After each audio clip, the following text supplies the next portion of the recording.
Good afternoon, everyone. Welcome to the Mental Health Awareness Initiative. And today we have a lovely guest with us, Mrs Rashmi Bagri from Mumbai. She is a counseling psychologist and also a corporate trainer. Thank you for the time that you have taken out, Mrs. Rashmi. Could you tell me more about yourself and introduce yourself to the listeners? Thank you, Hina. Thank you for giving me this opportunity to be part of your wonderful mental health initiative campaign. And so, as for me, I have been a mental health practitioner, a counseling psychologist, and I have been a corporate trainer. So the journey has been, a little different. So when I finished my post graduation, I started counseling. I joined certain NGOs, and I was counseling them. I think I did counseling for a couple of 3 years, wherein I worked in a de-addiction center. I worked with school children. Then I shifted to, or I got more involved with behavioral training workshops. So I joined an IT company, and I was with them as an in-house trainer, wherein I would design and facilitate a lot of behavioral and soft skills development program. I did training, for almost a decade, and then I wanted to get back into full time and hardcore mental health, back and start my counseling again. And since the last 5 years, now I am practicing, and the focus again is back to being a full time counselor. So currently, I practice. I'm trained in RECBT, so I practice REBT, and I do counseling. I work with children. I work with adults, and yeah, that's about me. So now that you have started your focus, I'm sure must have been intense since a year in this pandemic that we all are in. How have you seen the scenario regarding mental health right now? So yes, the pandemic got the focus back on mental health, is what I will say.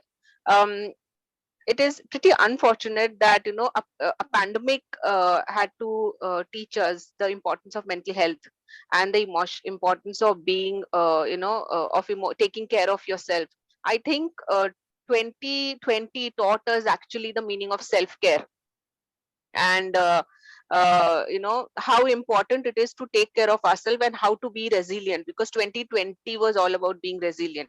And yes, last year, I think all of us, we know that there was a lot of talk, a lot of search, a lot of, personally I got a lot of calls, a lot of people reaching out to me, which was a very good sign as well, where people wanted to talk and they needed help and they were reaching out. So 2020 has been a year for mental health. Yes, definitely. That is very true that you have said. It taught, the pandemic had actually taught us the importance of mental health once Hmm. again. And Hmm. what type of cases have you seen in your profession that you have encountered? A rise in a particular sector of any issues? Uh, so a rise, I have seen a lot of rise in anxiety. And what happened was, last year a lot of changes happened, and everything looked very uncertain, and it was uncertain for people from different age groups. There was job loss, there were students who were stuck at home, there were people who had certain plans and goals, and especially students who had plans, to go out to study. So everything came to a standstill, and suddenly the future seemed so uncertain, which raised a lot of anxiousness amongst us, as to we don't know what we're going to do, when will this thing end. The second thing was, people were all thrown together in the and cooped up inside the houses, where they could not meet even their near and dear ones, or their extended families. So that was a very challenging time. I still remember people, quarantine was totally new to us. Even if you are at home, you are locked inside a house for 14 days, where you cannot meet your people. And as they say, silence can be deafening. I had a person who said that I am in quarantine, I'm fine, I have my family, but I still don't know what to do with this much of time alone. How much can I work, how much can I be with myself? So this time of reflecting on ourselves, talking to ourselves can be really challenging. So yeah, anxious anxiety was where I saw depression again, where there were a lot of calls. Again, I'll say we all know domestic violence, was another area where there was emotional abuse. So these were a few of the kind of cases or the calls that I used to receive. When you had mentioned just towards the end emotional abuse, Hmm, could you hmm, tell me more about that? Because yes, we've been listening that we are going a lot of emotional upheaval these days hmm, hmm, because of the scenario and the uncertainty hmm, part. If you could just hmm, highlight more on emotional abuse part. hmm. Uh, so especially in relationships is where we see a lot of emotional abuse, something like gaslighting.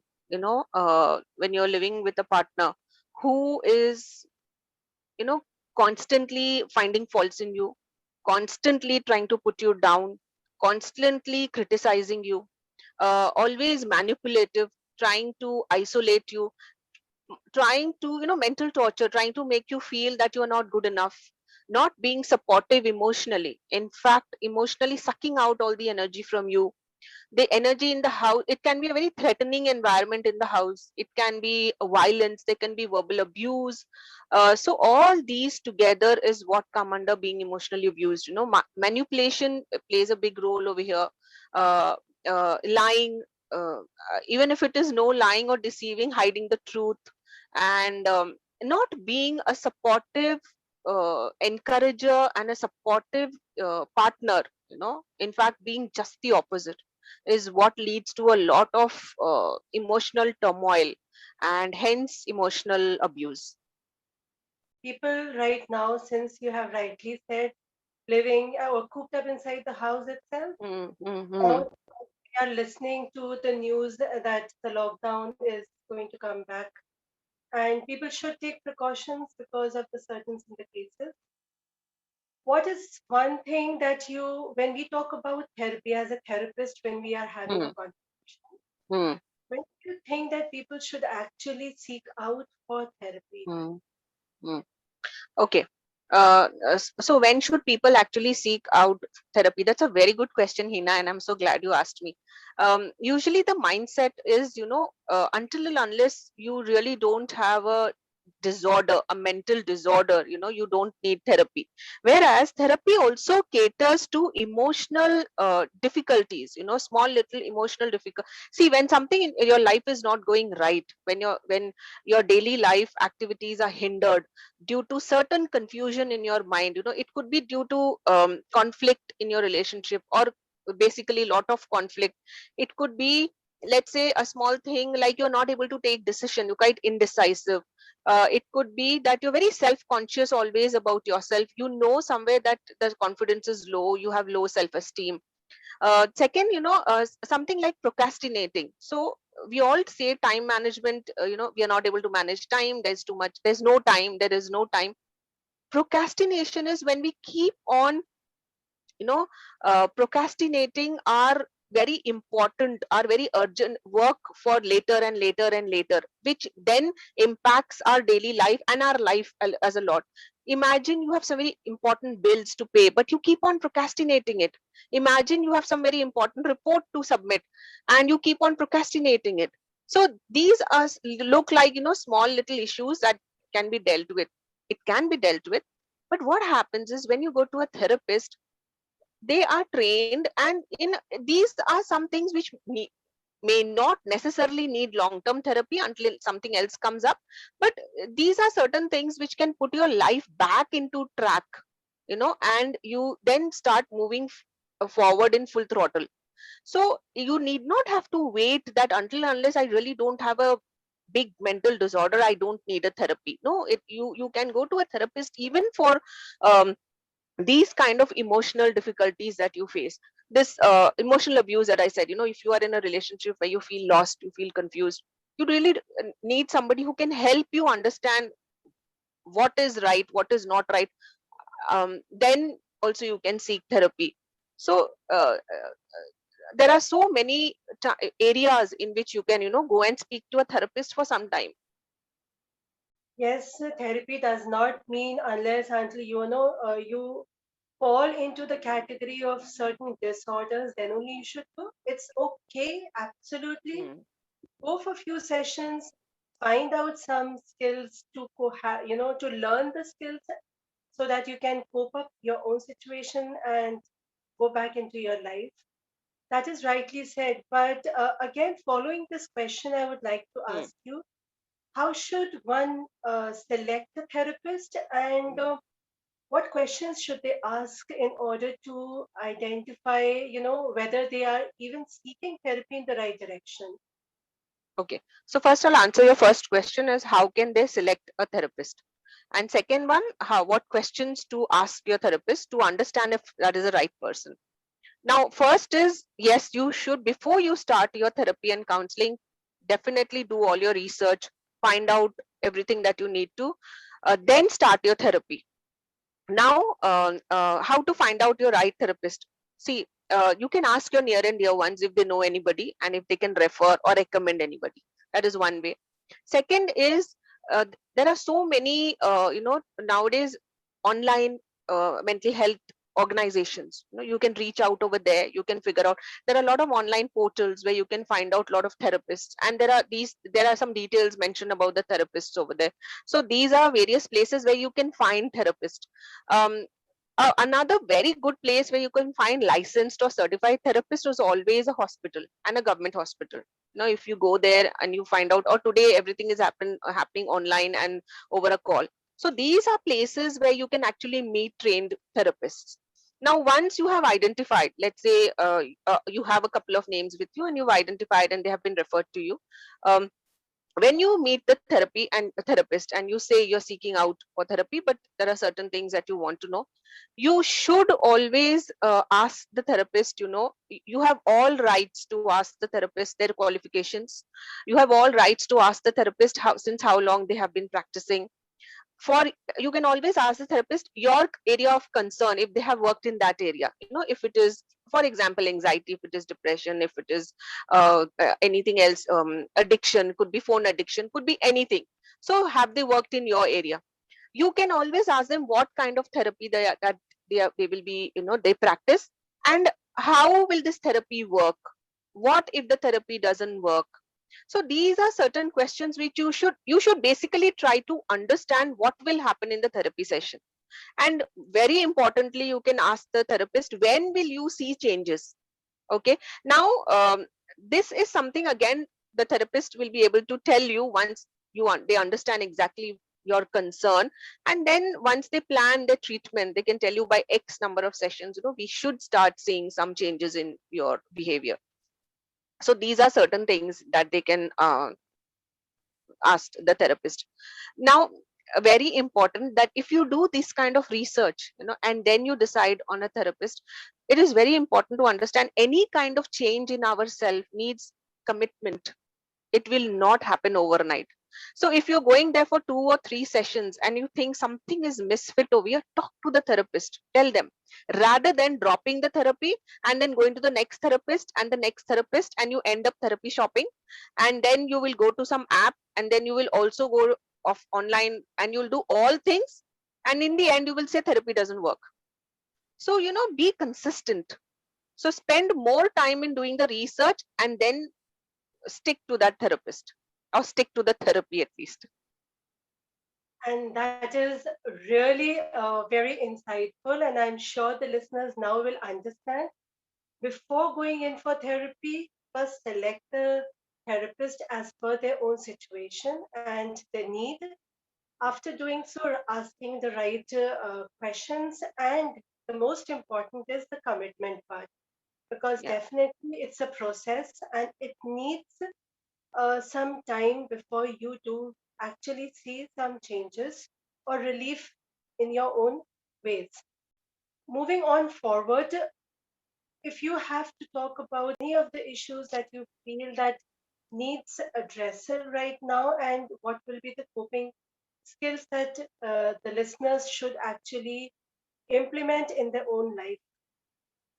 See, looking at the current scenario, and especially for us in India here with the second wave coming in, and though we have started with minimum or small little restrictions, we might have a lockdown. We're not very sure. I think again, once we have experienced it earlier, so now we know exactly what to expect and how to take care. I think the lockdown did teach us two, three things. One, even if we are in lockdown, if we are at home, we're not able to venture out much, it's so important to have a routine for yourself. What happens is, the routine goes haywire. We don't know when we are sleeping, we binge watch, we sleep late, we get up late, and the entire day is a mess because you're not able to go out. Exercise is just not there. So my first thing is, even if you are home, it is very important to have a routine, because a routine gives you a purpose for that day. And if your day doesn't have a purpose, you feel it just goes on and on as per your mood. And sometimes it only makes you feel miserable as to, I'm not really able to do anything, and this lockdown is not good. So you might as well have a routine. The second thing I will say is self care. During this time when we are home, and we are working, and we are doing, the entire family is home, we are not able to go out often. Self care is becomes extremely important. So having some time for yourself in this busy schedule, because it gets crazy when you are home, with your workload, with your homework, with your office work, with your kids and husband at home. So definitely have some time only for yourself, where you rejuvenate, where you relax, where you do things that lighten you and helps you calm down. So these two things I would really and strongly suggest. That is very good insight again to add on to whatever you have just shared. Self care is actually very important, and it has been, it has come as a prime facer as being more important right now, since everyone is at home along with the work that is 24/7 that is happening. So, as you have rightly said, a schedule, a plan will give us a purpose for the day. It's beautifully put up. And have you experienced in the last year any stressful situations? If so, how did you cope? So yes, the lockdown and being at home was new for everybody, and so was it for me. um, uh, it's only when I was home did I realize that, for me, venturing out, meeting people is what I used to get my energy from, when I would go out and meet people. And suddenly here I was, of course, with my family, and stayed at home. And the workload increased. We didn't have our maids, we didn't have any help, and we had our office work, and I was also doing some external courses, and I realized that I was constantly working. And after some time, there was a lot of stress, there was a lot of fatigue, and I would be extremely tired every time. I realized I would get cranky, I would get extremely angry. And I was things which interest me. See, my job is, something I love doing the work that I do, and here I was getting irritated with all that also. That is when I took a step back, and I realized, okay, something is not fine with me, and I need to do something about it. And self care. So what I had missed out was self care, which led to burnout. So I realized so first thing I did was I started planning the meals. I started planning my day. I started delegating work to my family members, saying we all need to divide this work. One person cannot do it. I would definitely take half an hour or 1 hour of rest, because it led to a lot of tiredness. I would get fatigued. So I realized I need rest. So at least half an hour to 45 minutes, I would just take rest. And I think I slowed down, and I realized, okay, you cannot do so many things. You have to do things slowly. And I think those things helped me get back. And I think it is very important to see the signs. We overlook these small little signs that you are tired, that you're getting cranky, that you're getting irritated at small things. I think then you should actually step back and try and ask, why am I going through this? Something in my body is not right, and that is why these are some signs. And then start working on it. That is wonderful. And these signs are converting themselves into symptoms and further on Yeah. leading to mental upheaval. And so the basic thing is first identify the sign if it is happening repeatedly again and again. So that is a very big signal to our body.